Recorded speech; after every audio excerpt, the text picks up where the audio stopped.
Magandang araw sa lahat, welcome po ulit dito sa atin channel ang Biyahe y Komida. Maraming salamat sa lahat ng nag-subscribe, indeed. Punta tayo sa atin topic, August 6, 2025. Jillian Ward at Sofia Pablo magkasama sa GMA Station ID. OMG, sobrang saya para kay Sofia at Jillian.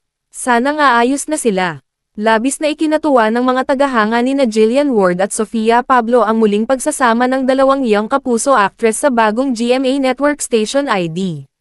Nitong Lunes, August 4, 2025, inilabas ng GMA Network ang bago nilang Station ID bilang paggunita ng kanilang 75th anniversary. Tampok dito ang halos lahat ng kapuso stars. Kabilang dito sina Dingdong Dantes, Marian Rivera, Heart Evangelista, Alden Richards, Michael V. Jenilyn Mercado, Dennis Trillo, Barbie Forteza, David Licauco, Bianca Umali, Ruro Madrid, Julian San Jose, Raver Cruz, Kailin Alcantara, Carla Abellana, Sanya Lopez, Gabby Garcia, Rian Ramos, at marami pang iba. Ngunit sa dami ng kapuso stars na kasama sa Station ID ay pumukaw sa atensyon ng netizens sina Jillian at Sofia. Magkatabi kasi ang dalawa sa video, kung saan kasama nila sina Kate Valdez, Faith Da Silva, at Herlena Budol. Sa behind-the-scenes video ni na Jillian at Sofia na in-upload ng GMA Network sa TikTok, maraming netizens ang natuwa sa muling pagsasama ng dalawa. Hindi kasi lingid sa kaalaman ng marami na matagal nang may hidwaan sa pagitan nila. Ayon sa ilang netizens, umaasa silang hudyat na ito ng pagkakasundo ng dating matalik na magkaibigan. Komento ng isang netizen, Sofia and Jillian. The world is healing talaga. Spread love lang everyone. Asam pa ng isa, hoping that Jillian and Sofia were okay na talaga. Sabi naman ng isa, OMG, so happy for Sofia and Jillian. Sana nga bati na sila.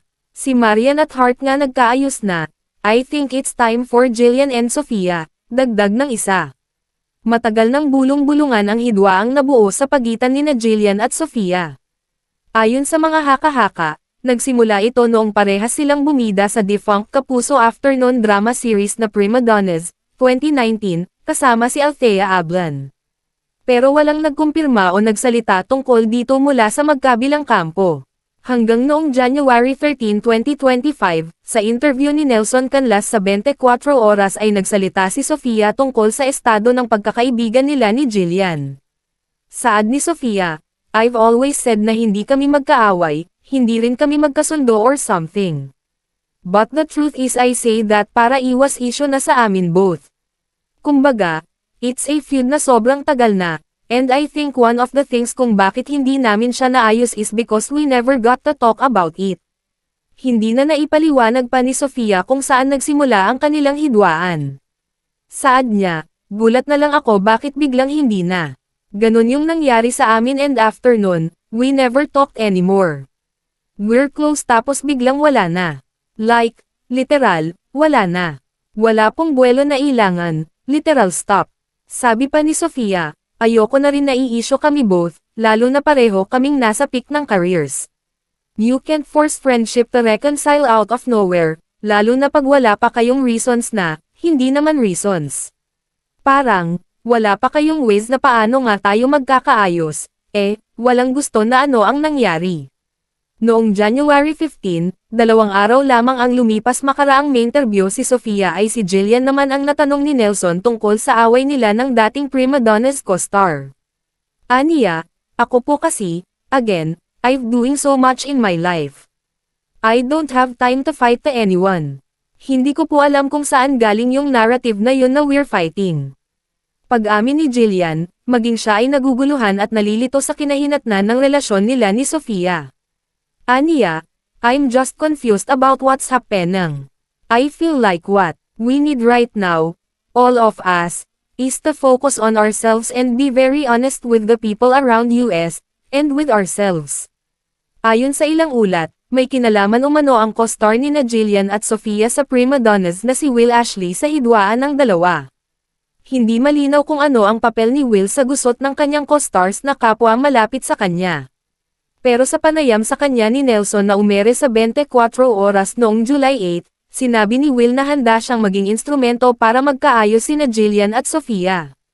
Bahagi ng kanyang pahayag, kung mabibigyan ako ng pagkakataon at pareho po silang bukas para mag-usap or maayos kung ano man po talaga yung pinagmulan po talaga or ano po yung napakaraming rason po nun, gagawin ko po. Samantala, habang isinusulat ang artikulong ito ay wala pang kasiguraduhan kung nagkaayos na ba talaga sina Jillian at Sofia. Kaugnay nito, hiningan ng Pep.ph, Philippine Entertainment Portal, ng pahayag ang dalawa tungkol sa muli nilang pagsasama, ngunit hanggang ngayon ay hindi pa sila sumasagot sa ipinadala naming mensahe sa kanila sa Instagram. E-click ang link sa description box para mapanood ang GMA Network Station ID. At yan ang ating latest Showbiz Chika update for today. Huwag kalimutan mag-subscribe, click the notification bell for more Showbiz Chika updates. Like and share the video at suportahan po ang ating Facebook page. Maraming salamat sa lahat ng nag-subscribe indeed. Magandang buhay sa lahat, adios!